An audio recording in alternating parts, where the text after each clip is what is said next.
आज बनवणार आहोत आपण पुदिन्याची चटणी। त्याच्यासाठी साहित्य 8 लसणाच्या पाकळ्या, 1 लिंबू, 3 मिरची, चवीनुसार मीठ, 2 कांदे, टमाटर आणि जिरं हे आणि पुदिना।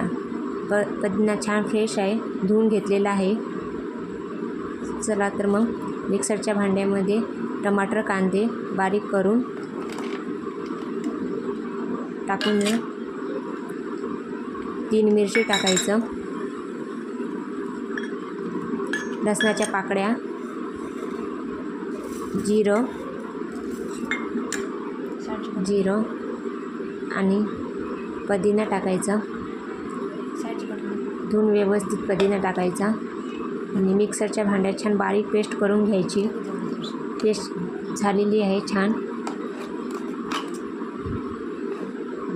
पेस्ट झालेली, छान आंबट चटणी होतात।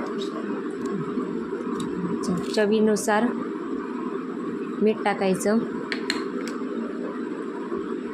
लिंबू पिळून घ्यायचं, छान चटणीला आंबटपणा येते।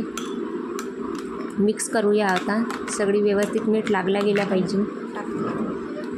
चला तर मग तडका देण्यासाठी 1 डुबलं तेल घेऊया।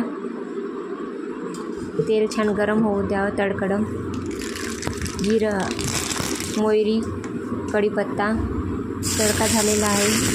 गरम तडका बाउलमध्ये टाकून छान मिक्स करून घ्यावे।